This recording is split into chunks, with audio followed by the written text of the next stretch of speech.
तो नमस्कार दोस्तों। आज है दोस्तों 15 जनवरी से जितने भी इम्पोर्टेंट फैक्ट्स होने वाले हैं दोस्तों, हम इस वीडियो में डिस्कस करने वाले हैं। और इस वीडियो का जो करंट अफेयर पीडीएफ है वो हमारे टेलीग्राम चैनल में मिल जाएगा दोस्तों। और वहां से आप जाके हमारे टेलीग्राम चैनल को ज्वाइन कर सकते हैं। वहां से डेली करंट अफेयर वीडियो की पीडीएफ पा सकते हैं। तो आइए शुरू करते हैं दोस्तों। पहला है, हाल ही में मौसम विज्ञान विभाग का 150वां स्थापना दिवस कब मनाया गया? तो यह मनाया गया 14 जनवरी को। प्रधानमंत्री नरेंद्र मोदी यानी 14 जनवरी को नई दिल्ली में भारत मंडपम में भारतीय मौसम विज्ञान विभाग के 150वें स्थापना दिवस के अवसर पर मिशन मौसम का शुभारंभ किया। अगला देखते हैं, हाल ही में भारत और किस देश ने अपराध मुक्त सीमा सहयोग पर चर्चा की है? तो यह किया है बांग्लादेश ने। बांग्लादेश का मैप देखते हैं। यह मैप में बांग्लादेश की सीमा हमारे पश्चिम बंगाल से सबसे ज़्यादा लगती है। कैपिटल क्या है? ढाका। करेंसी क्या है? बंग टका। और प्राइम मिनिस्टर कौन है? मोहम्मद यूनुस। और दोस्तों, भारत और बांग्लादेश में तीस्ता नदी जल विवाद है, ब्रह्मपुत्र जल विवाद है। और दोस्तों, भारत और बांग्लादेश भारत के साथ सबसे ज़्यादा बड़ी सीमा बांग्लादेश सीमा साझा करता है दोस्तों। बांग्लादेश सारे इंपॉर्टेंट फैक्ट देखते हैं बांग्लादेश के बारे में। बांग्लादेश ने दूसरी बार एफ महिला चैंपियनशिप का खिताब जीता। भारत में आने वाले विदेशी पर्यटक में बांग्लादेश शीर्ष पर है। बांग्लादेश क्रिकेट बोर्ड के अध्यक्ष नजमुल हसन पापोन ने इस्तीफा दिया। सैयद रिफात अहमद ने बांग्लादेश के 25वें न्यायाधीश के रूप में शपथ ली। राष्ट्रीय मानवाधिकार दल बांग्लादेश में मानवाधिकार हनन की जांच करेगा। बांग्लादेश की अंतरिम सरकार के प्रमुख मोहम्मद यूनुस को नियुक्त किया गया।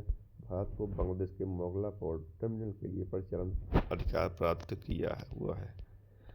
अगला है, हाल ही में कौन आयुष्मान जन आयोग योजना को लागू करने वाला 34वां राज्य बना? तो यह बना है उड़ीसा। उड़ीसा जन आयोग के को लागू करने वाला 34वां राज्य बना है। और मैप देखते हैं उड़ीसा।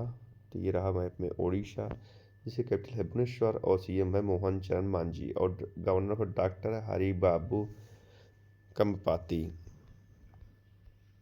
अब उड़ीसा से जुड़े फैक्ट देखते हैं। प्रवासी भारतीय दिवस समारोह का 18वां संस्करण भुवनेश्वर में आयोजित किया गया। प्रख्यात ओडिया कवि प्रतिभा सत्यार्थी को भारत को गंगाधर राष्ट्रीय पुरस्कार मिला। उड़ीसा मास्टर 2024 को बैडमिंटन टूर्नामेंट कटक में शुरू हुआ। टाटा स्टील ने उड़ीसा के कलिंग नगर में देश का सबसे बड़ा ब्लास्ट फर्नेसर चालू की है। उड़ीसा में पहली बार सिलिकॉन कार्बाइड सुविधा का उद्घाटन किया गया। उड़ीसा के मुख्यमंत्री ने सुभद्रा योजना शुरू की। उड़ीसा सरकार ने वर्दीधारी सेवाओं में अग्निवीर के लिए 10% आरक्षण और उम्र में 3 वर्ष की छूट का ऐलान किया। तो इसका देखते हैं, हाल ही में केंद्र सरकार ने किस जानवर पर दुष्प्रभाव के कारण पशु दर्द निवारक निमेसुलाइड पर प्रतिबंध लगाया? तो यह लगाया है गिद्ध पर। इसके पहले बाघ पर एक किया गया था। अगला देखते हैं, हाल ही में प्रयागराज के महाकुंभ नगर में कलाग्राम का उद्घाटन किसने किया? तो यह किया है गजेंद्र सिंह शेखावत। अब दोस्तों, अब आप ये खुद सोच सकते हैं कि नरेंद्र मोदी तो आएंगे नहीं इस कलाग्राम के लिए, और दोस्तों योगी जी आ नहीं पाएंगे क्योंकि मतलब ये लोग वीआईपी कल्चर है। तो जो केंद्रीय मंत्री हैं गजेंद्र सिंह शेखावत, इनको दोस्तों यही इस समय उपलब्ध थे कि जो कर सकते थे कल या आज या कल में आके। हाल ही में किसे एएफआई के नवगठित एथलीट आयोग के अध्यक्ष के रूप में नियुक्त किया गया? तो अंजू बॉबी जॉर्ज को एथलेटिक फेडरेशन ऑफ इंडिया के अध्यक्ष के रूप में नियुक्त किया गया। अभी आशीष नैथनी को उत्तराखंड हाई कोर्ट ने न्यायाधीश के रूप में नियुक्त किया। इसरो का नया अध्यक्ष वी नारायण को नियुक्त किया गया। सिग्नेचर ग्लोबल के नए सीएफओ के रूप में संजीव कुमार को नियुक्त किया गया। बहादुर सिंह सागू भारतीय एथलेटिक्स संघ के अध्यक्ष बने। बीसीसीआई का अगला अंतरिम सचिव देवजीत सौकिया को नियुक्त किया गया। यह बने हैं जैसा के स्थान पर तेनजिंग यांग की अरुणाचल प्रदेश की पहली महिला आईपीएस अधिकारी बनी है। भारती कुलकर्णी आईसीएमआर राष्ट्रीय प्रशिक्षण संस्थान की नई प्रमुख बनी है। मनीष सिंघल को एसोचैम का महासचिव नियुक्त किया गया है। हाल ही में किस राज्य सरकार ने सभी सरकारी अस्पतालों और चिकित्सा संस्थानों में रिंग लैक्टेट घोट पर प्रतिबंध लगा दिया? तो यह लगाया है दोस्तों हिमाचल प्रदेश ने।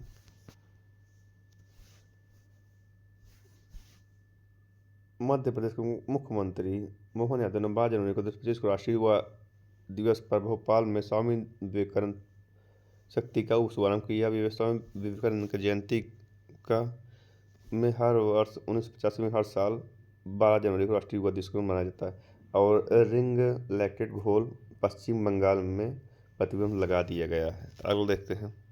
तो पश्चिम बंगाल तो मैप में रहा। पश्चिम बंगाल कैपिटल क्या है? Kolkata. CM Mamata Banerjee, governor CV आनंद बोस। कौन है? सीवी आनंद बोस। अब देख लेते हैं। हाल ही में भारत बिग डेटा और डेटा विज्ञान पर संयुक्त राष्ट्र विशेषज्ञों की समिति UNCBED में हुआ शामिल। इसकी स्थापना कब हुई थी? तो स्थापना हुई थी 2014 में। कब हुई थी? 2014 में। विश्व की पहली वैदिक घड़ी उद्घाटन कहाँ हुआ? इसका जवाब आप लोग दीजिएगा। पीएम नरेंद्र मोदी ने किस राज्य में पहले रेलवे स्टेशन की आधारशिला रखी?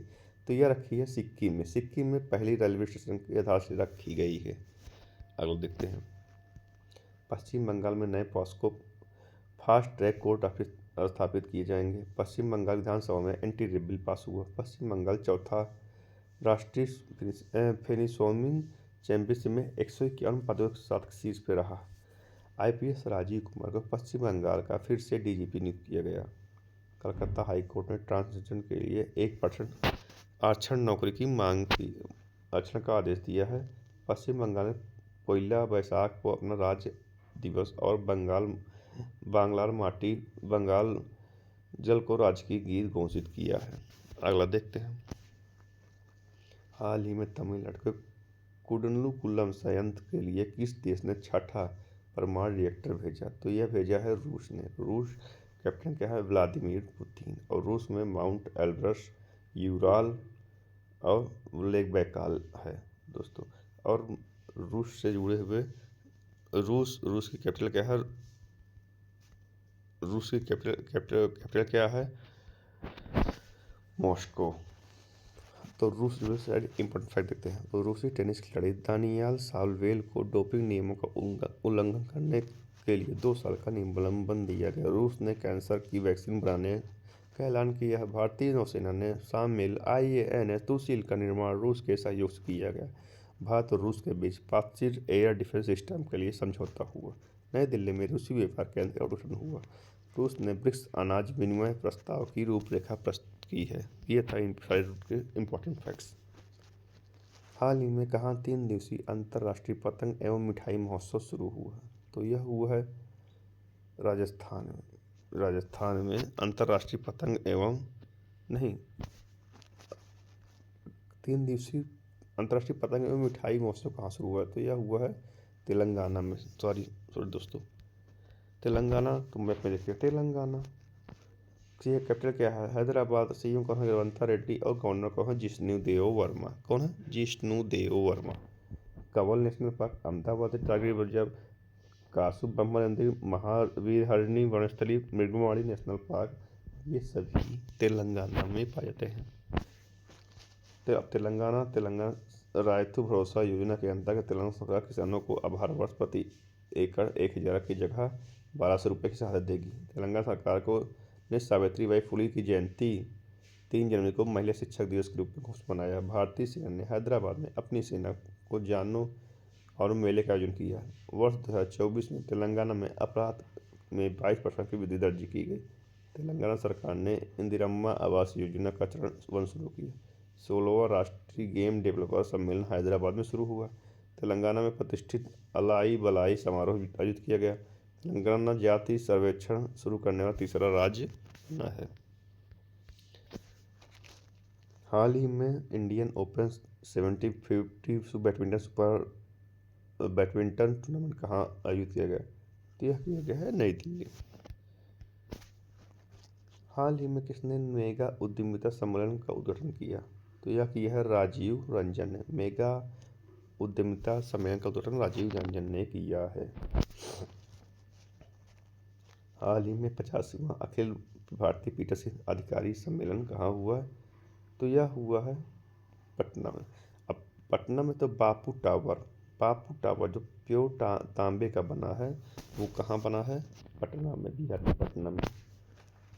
हाल ही में किस राज्य में मकर विलक्कू पर्व मनाया गया? मकर विलक्कू पर्व कहाँ मनाया गया? केरला में। केरला में मनाया गया, तो मैप में देखते हैं केरला। ये रहा दोस्तों मैप में केरला। केरला का कैपिटल क्या है? तिरुवनंतपुरम। और सीएम कौन है? पिनरई विजयन। गवर्नर कौन? राजेंद्र अल्लेकर। और केरला में अन्नापुरी सोलर पार्क, मट्टिकेटन solar park, Pandalam solar, silent valley, Eravikulam, Periyar national park, शांत घाटी त्योहार, थ्रिशूरपुरम ओणम त्योहार मनाया जाता है। ये थे केरला के सारे इंपॉर्टेंट फैक्ट्स। अब अगले देखते हैं। 29वां अंतर्राष्ट्रीय केरल फिल्म महोत्सव तिरुवनंतपुरम में शुरू हुआ। केरल ने नए किसान सेवा केंद्र आज से शुरू किया। नेहरू ट्रॉफी बोट रेस का 17वां संस्करण अल्पुझा में आयोजित किया गया। केरल ने 2024 राज्य खाद्य सूचकांक में पहला स्थान हासिल किया है। अगला देखते हैं। केरल ने निगोशिएबल इंस्ट्रूमेंट एक्ट के मामले को निपटाने के लिए देश का पहला डिजिटल कोर्ट शुरू किया है। नेगोशिएबल इंस्ट्रूमेंट एक्ट के मामले को निपटाने के लिए पेरियार टाइगर रिजर्व में पहली बार बिजली उत्पादन के लिए पवन टरबाइन स्थापित किया गया है, जो केरल में है। हाल ही में कहाँ है नाग MK2 एंटी टैंक मिसाइल का परीक्षण किया है? नाग MK2 मिसाइल का परीक्षण राजस्थान में किया गया है। राजस्थान तो मैप में देखते राजस्थान कैपिटल क्या है? जयपुर। सीएम कौन? भजन लाल शर्मा। गवर्नर का हरि भाऊ किशोर राव बागड़े। अगला देखते हैं। ओम बिरला ने राजस्थान में कोटा में सुशोभित मां अभियान के तीसरे चरण का आरंभ किया। सीएम भजन शर्मा 10 सितंबर को प्रवासी राजधानी दिवस का मनाने की घोषणा की। वित्त मंत्री सीतारमण ने उदयपुर में GST भवन का उद्घाटन किया। रक्षा मंत्री राजनाथ सिंह ने जयपुर में सैनिक स्कूल का उद्घाटन किया। 2025 में आईफा अवार्ड का आयोजन जयपुर में किया गया। भारत का तीसरा स्वदेशी pressurised heavy water reactor Rajasthan में एक्टिवेट हो गया। अभ्यास तिरंग 2024 का दूसरा चरण जोधपुर में हुआ। पहला 6 से 14 अगस्त तक तमिलनाडु में शुरू हुआ था। अगला देखते हैं। हाल ही में किसने राष्ट्रीय हल्दी बोर्ड का शुभारंभ किया? राष्ट्रीय हल्दी बोर्ड का शुभारंभ किसने किया है? पीयूष गोयल ने। वाणिज्य मंत्री पीयूष गोयल ने नई दिल्ली में वर्चुअल हल्दी बोर्ड का उद्घाटन किया है। तो ये था दोस्तों आज के सारे इंपॉर्टेंट फैक्ट। दोस्तों हमारे चैनल को लाइक और सब्सक्राइब जरूर कीजिएगा। दोस्तों हम डेली रिवीजन वीडियो भी लाने वाले हैं, तो आप दोस्तों वहाँ ज्वाइन करके हमारे रिवीजन वीडियो को देख सकते हैं। दोस्तों धन्यवाद।